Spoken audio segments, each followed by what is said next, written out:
Qu'est-ce qui fait qu'avec la meilleure stratégie du monde, avec les bonnes ressources, les bonnes personnes, avec une connaissance du marché, avec tout ce qui devrait faire le succès, eh bien on plafonne, voire on rétrograde? Qu'est-ce qui détermine la croissance ou non d'une entreprise au-delà de tout ce qu'elle met en place en termes stratégiques et opérationnels? Eh bien, c'est ce que nous allons voir dans ce podcast. J'aimerais vous parler d'une notion qui n'est pas du tout ésotérique et pourtant, si on se réfère à, je dirais, à l'étymologie du mot, c'est-à-dire vers l'intérieur, oui, est un podcast absolument ésotérique. Mais vous le savez si vous me suivez, si vous suivez ce podcast. Trop béni, c'est le podcast qui assure à tous les entrepreneurs chance, bonheur, succès et retour de l'être aimé. Et oui, je suis votre marabout. Non, beaucoup plus sérieusement, ici on va parler de stratégie business, de marketing digital, d'excellence personnelle et opérationnelle, et aujourd'hui plus précisément d'excellence personnel, puisqu'il s'agit de cette capacité qu'ont les grands dirigeants, cette capacité qu'ont les grands entrepreneurs à pratiquer l'art du choix.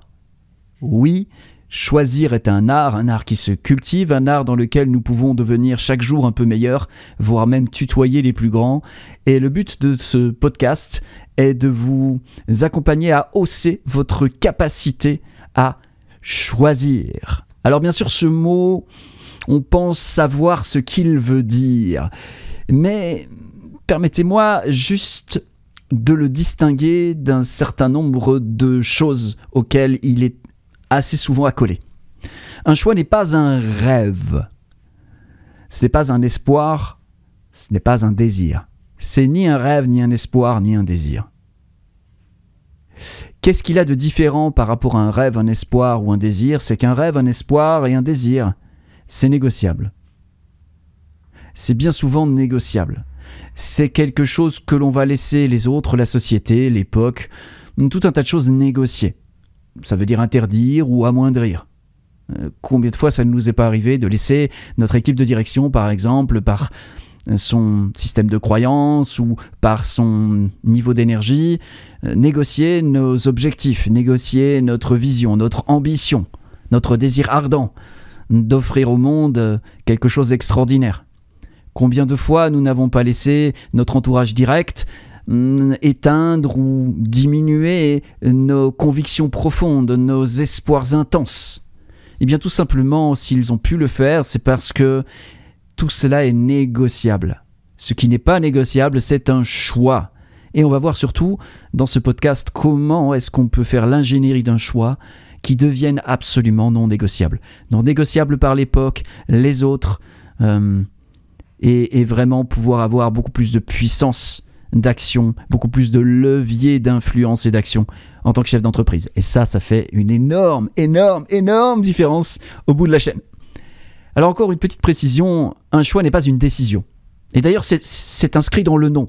Si on fait un tout petit peu d'étymologie, décision vient du latin decidere, qui ramène à trancher, séparer, qui ramène à cet acte que l'on faisait jadis, qui était d'utiliser le glaive pour trancher, mais aussi pour sélectionner.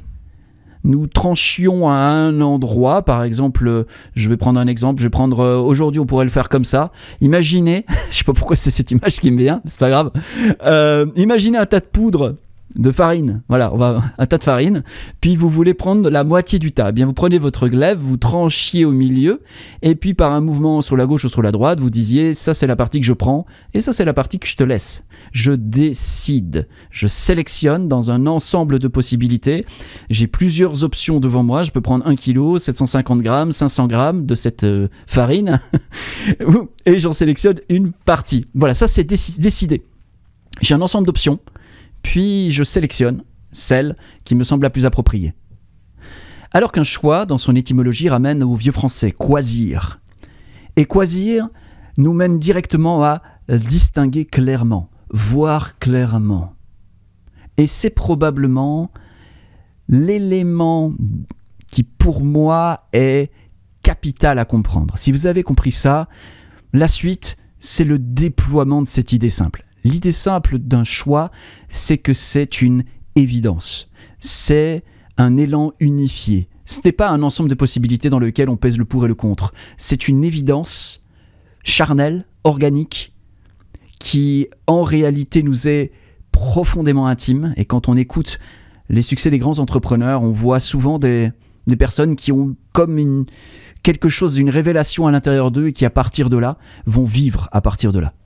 Eh bien, cette révélation, c'est un des phénomènes internes qui définissent un choix. C'est pas le seul, parce que je pense que sur toutes les personnes qui ont ces révélations internes, toutes n'en font pas des choix, mais c'est vraiment à comprendre que ce phénomène interne d'une évidence, qui n'est pas de la mentalisation sur base de j'observe toutes les options puis je sélectionne celle qui me permettra d'atteindre l'objectif, qui est véritablement c'est ça que je me choisis, c'est ça qui m'anime, qui me donne vie, et donc c'est dans cette direction-là que je vais. Donc on est vraiment dans quelque chose d'assez intime, dans quelque chose d'assez proche de soi, vraiment dans l'excellence personnelle et donc dans la psychologie. Peut-être que on pourrait, maintenant qu'on a défini ce que le choix n'est pas, on pourrait peut-être maintenant s'approcher de qu'est-ce qu'il est. Un choix pour moi, c'est non négociable. Si c'est négociable, c'est pas un choix. C'est un espoir, un désir, un rêve ou une décision. Un choix est fondamentalement non négociable. C'est ce qui en fait sa puissance, sa solidité. C'est sur des choix qu'on bâtit des grandes entreprises, des civilisations, un couple solide et durable.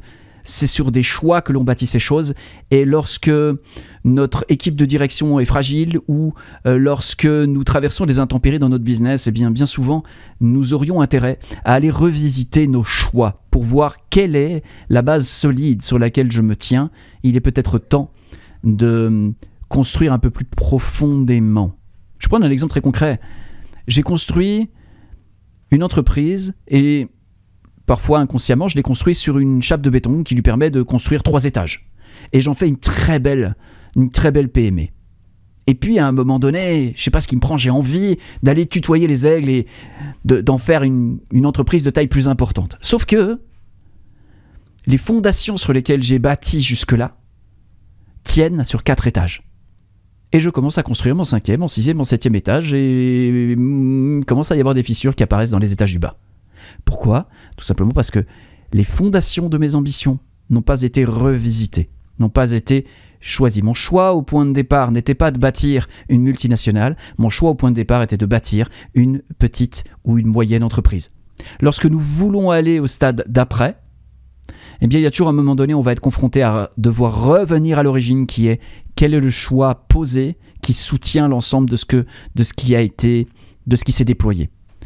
Alors, tout ça, c'est de la philosophie. Maintenant, rentrons dans quelque chose de plus tactique.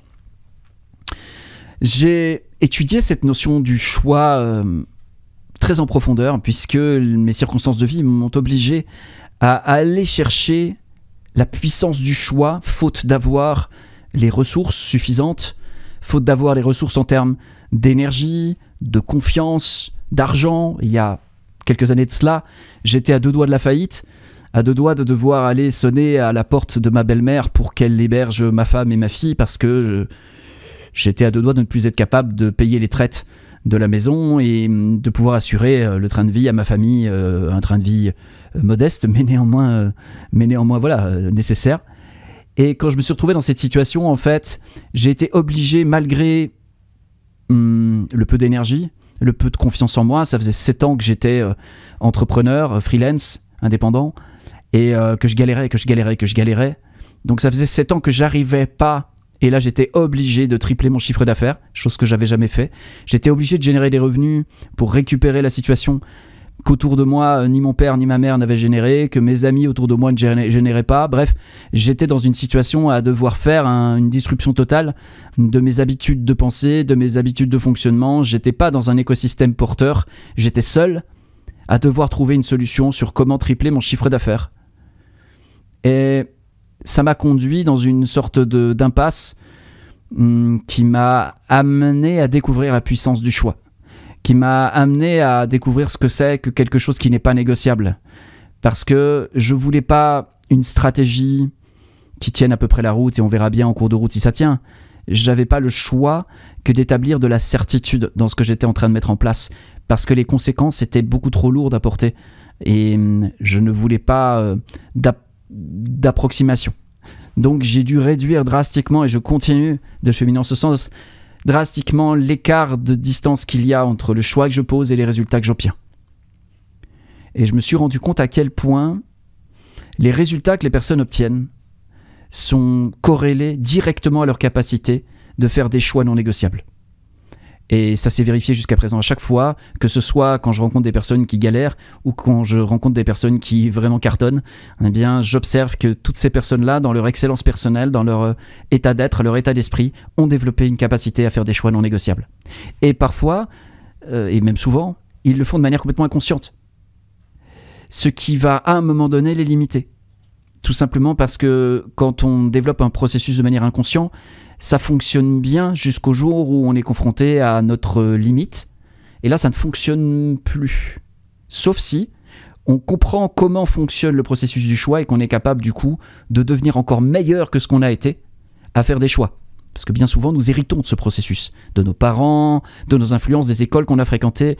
Et c'est pour ça qu'il y a une grande part de prédétermination, en fait, dans la place sociale que l'on prend, dans la capacité que nous avons à nous créer des résultats. C'est vraiment très très fort, directement lié à notre milieu social, aux études qu'on a fait, aux parents, etc. Il y a toujours des exceptions, mais en grande ligne et en grande partie, c'est ce que j'observe. Mais là, en fait, je voudrais vous proposer de devenir des artisans, des artistes du choix, et ainsi de pouvoir passer le plafond de verre, d'aller au-delà des limites de l'héritage que vous avez reçu, qui est peut-être, si vous écoutez ce podcast, probablement déjà de très belle qualité. Mais est-ce que vous voulez que cet héritage soit un point de départ pour un au-delà, ou bien est-ce que vous allez laisser cet héritage être une prison, une limite ? Alors pour ne pas faire de cet héritage une limite et vraiment pouvoir s'appuyer pleinement dessus pour aller faire ce que les générations précédentes n'ont pas fait, ce que peut-être nos maîtres et nos enseignants n'ont pas fait. L'élève doit dépasser le maître. Eh bien, si vous voulez dépasser tout cela, le protocole Cole va véritablement vous intéresser. Le protocole Cole, c'est la formalisation de mon étude approfondie, pratique, personnelle, avec mes clients, et aussi de mon étude philosophique, qu'elle soit sur la psychologie, sur le mysticisme, sur tout un tas de ressources qui me permettent de comprendre avec de plus en plus de finesse le fonctionnement humain et le fonctionnement humain dans tous ses aspects. Le protocole Cole, c'est la formalisation de l'ingénierie du choix. Et c'est un acronyme, Cole, C-A-2-L, pour 4 verbes que je vais détailler. Le premier verbe, c'est choisir. Le deuxième, c'est accueillir. Le troisième, c'est libérer. Et le quatrième, c'est lier. Choisir, accueillir, libérer, lier. Alors, c'est quoi ces 4 verbes ? Eh bien, ces 4 verbes sont 4 étapes qui devront être cochées, accomplies, pour que, à la fin de ce process-là, ce que vous avez posé au point de départ soit accompli à un endroit et donc créer énormément de fluidité dans son déploiement et son apparition, que ce soit vos objectifs, que ce soit les choses que vous voulez vraiment faire apparaître dans votre vie, quelles que soient les raisons pour lesquelles vous voulez les faire apparaître. Mais quand vous vous servez de ce processus-là, vous maximisez vos chances que les choses apparaissent, vous accélérez l'apparition de cette chose et vous augmentez la fluidité avec laquelle elle va apparaître. Rien que ça. 4 verbes. Donc, premier, choisir. Alors, cette étape-là me demande d'aller un petit peu plus dans le détail. J'ai enseigné ce protocole pendant des années et au fil du temps, j'ai vu qu'il y avait des subtilités dans ce choisir que certains ne percevaient pas. Donc, permettez-moi d'entrer dans le détail de ce verbe choisir. Le premier phénomène intérieur qui doit se produire, on en a un petit peu parlé tout à l'heure, c'est l'évidence. L'apparition d'une évidence, quelque chose qui est « ok, c'est ça ». C'est ça, choisir, voir distinctement. C'est ça. C'est pas « bon, voilà quelles sont mes options, il y a du pour, il y a du contre, bon, je vais prendre celle-là ». Il est évident que c'est par là qu'on va. Il est évident que cette année, on double notre chiffre d'affaires. Il est évident que nous ouvrons à cette nouvelle cible, que nous lançons ce nouveau produit, qu'il est temps de réformer ceci, qu'il est temps de changer cela, il est temps d'inventer ceci. C'est évident. S'il n'y a pas d'évidence, ce n'est pas un choix. S'il n'y a pas d'évidence, ce n'est pas un choix. Je le répète une troisième fois, s'il n'y a pas d'évidence, si ce n'est pas un mouvement unifié à l'intérieur de nous-mêmes qui est évident, ce n'est pas un choix. Il n'est pas de choix possible que depuis une évidence. Tout le reste, ce sont des décisions, des contraintes, des soumissions plus ou moins librement consenties. Un choix, c'est un choix. Ça part d'une évidence. Ça, c'est solide. Ça, c'est vivant. Ça, c'est vous. Tout le reste ne vous mènera qu'à de l'aliénation, aliénation du latin qui veut dire devenir autre, et, enfin qui vient de alia, autre. Et donc c'est aliénation, c'est le fait de devenir autre. C'est l'influence que l'on va laisser, la perméabilité que l'on va laisser aux autres, au milieu, à la société, à la socioculture, à l'époque que nous traversons, de nous transformer. Alors si c'est à titre consultatif, c'est très intéressant, mais si c'est à titre où ça peut nous changer et transformer notre évidence en une contrainte plus ou moins librement consentie, on n'est pas du tout dans la solidité, la force et la puissance d'un choix. Et c'est cette puissance-là que j'ai envie de vous transmettre dans ce podcast. Choisir, ça passe par le premier phénomène de l'évidence. Il y a un deuxième phénomène qui va devoir se passer intérieurement ou qui ne se passe pas, qui est la reconnaissance de cette évidence. Reconnaissance de cette évidence. Il faut qu'il y ait un témoin. Il faut quelqu'un qui dit « Wow, j'ai eu une prise de conscience. Wow, je m'aperçois. Je prends conscience que j'ai pris conscience. » Ça peut sembler normal, mais il y a des gens qui vivent des évidences, qui ressentent, qui vivent des évidences, mais qui ne vont pas prendre le temps de dire « Oh, là, il se passe quelque chose. » Et donc de s'arrêter et de reconnaître et de se dire « Wow, là, je suis en train de ressentir une évidence. » C'est la reconnaissance. C'est super important, parce que s'il n'y a pas reconnaissance de cette évidence, ce sera juste un phénomène intérieur qui va grandir, s'émanciper, mourir, et puis il ne laissera aucune trace. Ce ne sera pas un choix, ce sera juste « Waouh !» Ouais, mais waouh, mais qu'est-ce que tu fais avec ce waouh et cette évidence? Est-ce que tu en fais quelque chose ou est-ce que simplement tu le laisses s'en aller et mourir? Est-ce que ça va être stérile ou est-ce que ça va être fertile? Pour que ce soit fertile, il faut qu'il y ait reconnaissance, il faut qu'il y ait une espèce de mouvement intérieur d'arrêt, de se dire « Oh, wow, j'ai pris conscience de ça. » Et on peut le faire, par exemple, en parlant à quelqu'un, en prenant note ou en se le disant juste à nous-mêmes. Mais c'est absolument nécessaire qu'il y ait comme un témoin de ce qui s'est passé à l'intérieur de nous. Que nous pouvons être nous-mêmes, ou que quelqu'un d'autre peut être pour nous, mais ouais, on a besoin vraiment de personnes pour accomplir ce phénomène de reconnaissance. Troisième phénomène qui doit se produire en nous-mêmes, c'est le phénomène d'aveu. S'avouer à quel point cette évidence est précieuse pour nous. Plus une évidence est révolutionnaire, plus elle porte en elle un feu transformateur, plus évidemment elle est susceptible de déranger, de rencontrer des résistances à l'extérieur. Alors évidemment, on aura peut-être l'envie, on va peut-être se lancer, et puis la chose n'aboutira pas parce qu'on n'aura pas suffisamment de feu, de force. Pour qu'il y ait de la force dans ensuite l'action que l'on va déposer sur la ligne de notre choix, il va falloir qu'il y ait un aveu. C'est-à-dire qu'on se dise à soi-même, c'est vraiment précieux pour moi. Là, ce que j'ai compris, là, c'est vraiment précieux pour moi. Là, si j'applique ça dans ma vie, ça va changer ma relation de couple. Ça, là, je sens que ça va me permettre d'atteindre le prochain palier de vente ou le prochain palier d'impact, d'influence que je veux vraiment atteindre. C'est s'avouer à soi-même.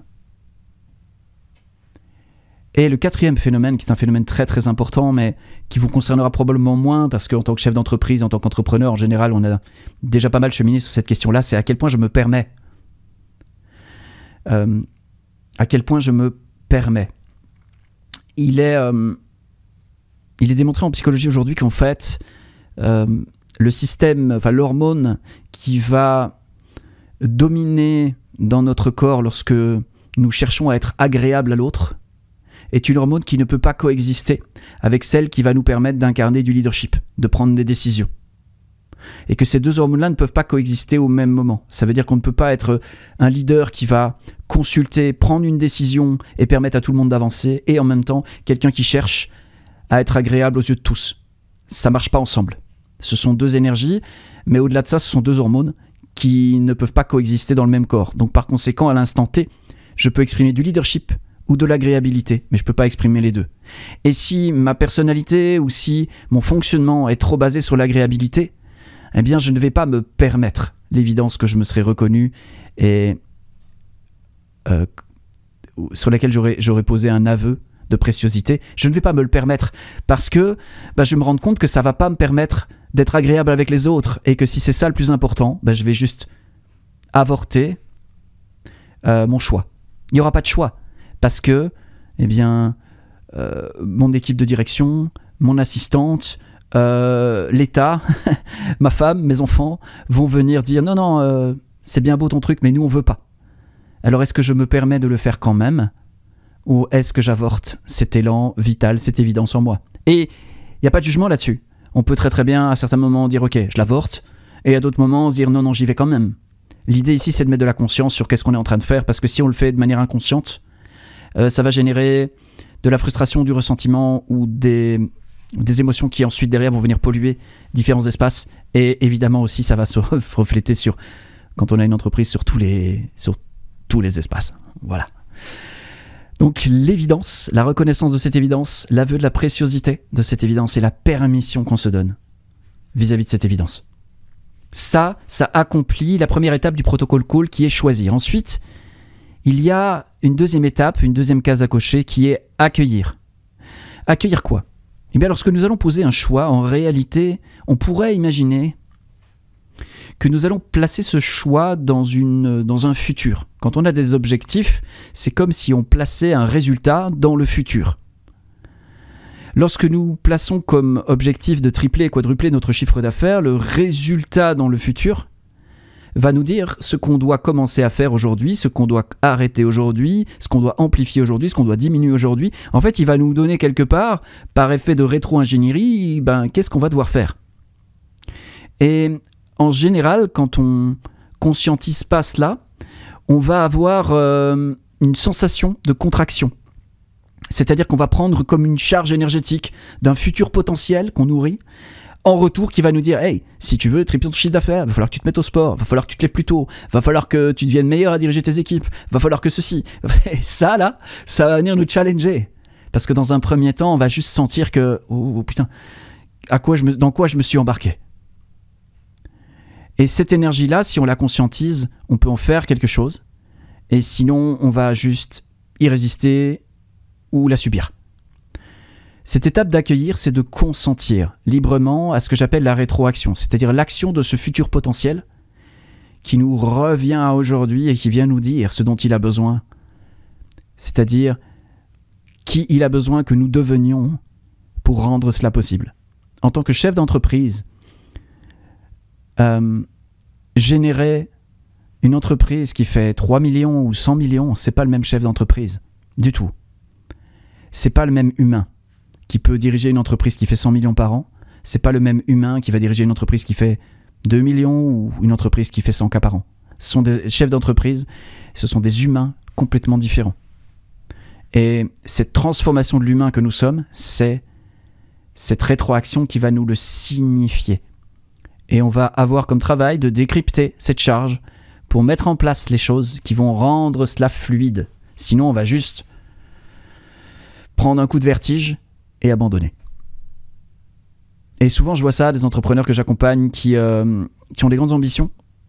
Et puis quand vient le moment de poser les choses, et ils ont accompli la première étape du protocole call, derrière, il y a comme une masse d'énergie qui leur revient. Puis, s'ils ne sont pas conscients de cette étape de l'accueil, de consentir, eh bien, ils vont résister. Et en résistant, ils vont se fatiguer, puis on finit par abandonner. Consentir, c'est dire, c'est bien le choix que j'ai fait, je consens à ce que ce choix me change. Beaucoup d'êtres humains essayent de faire des bons choix, parce que c'est ce qu'on nous apprend à l'école. On essaie de faire des bons choix. Sauf qu'en réalité, les choix les plus puissants que nous avons faits dans notre vie sont des choix qui nous ont changés. Et je pense qu'on peut marcher sur cette terre de deux manières. Être un être humain craintif qui essaie de faire les bons choix et qui évite les coups, et qui va devenir fourbe à tous les étages pour essayer d'éviter les coups. Ou on peut être un être humain digne qui dit « Ok, moi je pose des choix, et puis les choix que je pose, je consens à ce qu'ils me changent. Je consens à ce que ces choix viennent me challenger, viennent me proposer une autre manière de faire les choses. Je consens à ce qu'il y ait transformation. » C'est vraiment très important de cocher cette case, parce que ça permet de mettre de la clarté dessus, de la conscience dessus. Et ensuite, ça permet surtout d'aborder la troisième étape, qui est l'étape de la libération. Libérer, c'est le troisième verbe. Choisir, accueillir, libérer. Libérer, ça vient de mon constat que lorsque nous choisissons des objectifs ou nous choisissons des choses qui sont vraiment ambitieuses, la rétroaction vient nous cueillir et elle peut être extrêmement intense. Alors pour fluidifier ce processus de transformation, eh bien, il y a cette étape-là qui propose de se créer consciemment et volontairement un espace-temps qui va être dédié à cette transformation. Alors, on peut le faire de mille et une manières, chacun a ses méthodes. Je vous propose la méthode la plus simple qui soit, qui est applicable par n'importe qui. Et si vous avez des méthodes plus sophistiquées, c'est génial. Si vous n'en avez pas tout à fait, eh bien, celle-ci conviendra tout à fait. C'est de se dire, ok, j'ai décidé de faire x3 sur mon chiffre d'affaires. Qu'est-ce que j'ai l'impression que ça va impliquer pour moi? Est-ce que je sens... Il faut vraiment y aller à l'intuition, là, il faut vraiment y aller sans trop de mentalisation. Il faut y aller vraiment au feeling, comme un enfant qui dit on disait que, on imaginait que. Il faut retrouver son âme d'enfant et se dire ok, il n'y a pas de réponse exacte, il n'y a pas de réponse scientifique, là il y a juste, il faut que je laisse parler mes tripes, mon sentiment, mon intuition. C'est qu'est-ce que je sens là? Est-ce que c'est une transformation ultra importante de tripler mon chiffre d'affaires, ou est-ce que c'est quelque chose qui est assez fluide quand j'y pense? Quand je sens là, quand je projette, qu'est-ce que je ressens en retour? Et si je sens qu'il y a un gros paquet, peut-être je vais me dire ok, alors je vais peut-être me laisser, je vais peut-être ouvrir un espace-temps d'une journée. Je vais aller me retirer à la campagne, je vais aller marcher un peu, et j'aurai rien d'autre à faire que juste de m'accompagner dans cette transformation. Et je me dis à moi-même, ce temps-là, c'est du temps dans lequel il n'y a pas d'enjeu, dans lequel j'ai rien à faire, dans lequel juste je suis disponible à ce que ma psychologie soit informée, modifiée de l'évolution qui va m'être proposée. Juste pour bien préparer le chemin d'évolution par lequel on va passer durant les semaines, les mois qui viennent. Se créer un espace-temps dédié à la transformation. Ça peut être des choses comme une petite demi-heure, s'asseoir en méditation, aller faire une balade, prendre 1 ou 2 jours de retraite, suivant l'ampleur, l'ambition du choix que l'on pose. Mais cette étape de libération, elle permet vraiment d'amener de la fluidité et d'amener beaucoup de fluidité à la suite du process. 4e et dernier verbe pour ce protocole call, c'est lier. Donc toute la première partie, elle est avec notre intime, et pour cette 4e partie, on va vraiment aller dans l'intime de l'intime. On va partir du postulat qu'au cœur de ce que nous sommes, il y a une énergie originelle, la vie, le divin, la sagesse éternelle, le soi, toutes les traditions mystiques et toutes les traditions de tout temps ont parlé de quelque chose en l'homme qui ne pourrait pas parler d'infini et d'éternel s'il n'en avait pas une intuition profonde, et le simple fait qu'il en ait l'intuition profonde veut dire qu'elle existe en lui. Donc cette information de l'éternité, de l'infini, de ce qu'on appelle l'omniscience, tout ça c'est présent quelque part, on ne pourrait pas en parler si cela n'existait pas à un endroit. Du coup, partons de ce postulat que nous avons au cœur de nous-mêmes quelque chose qui sait, même si intellectuellement, on ne se souvient pas, mais qui sait, qui a la connaissance absolue. Partons de ce principe-là, et partons du principe aussi que, puisque c'est en nous, c'est donc contactable. On peut se lier avec cela, on peut aller consulter cela. Jadis, les grands rois allaient consulter l'oracle, les présidents avaient leur voyante ou leur astrologue. De nos jours, je ne sais pas ce qu'il en est, mais il y a toujours eu à côté de grands décisionnaires des personnes qui sont en capacité d'aller connecter, d'aller aider à lier pour le dirigeant les mondes de méta-sagesse avec la vie humaine qui, elle, a un certain nombre d'informations.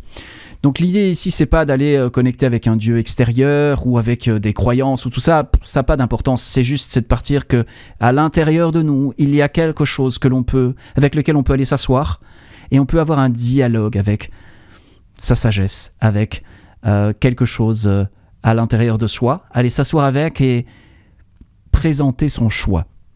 Et voir comment, dans cette part de nous qui a l'omniscience, qui a une sagesse éternelle, comment elle résonne avec notre choix. Qu'est-ce qu'elle nous dit? Quelles sont ses préconisations? Quels sont ses conseils peut-être? Quel est le ressenti qu'on a? Peut-être on va juste avoir un ressenti de c'est super fluide, c'est super joyeux.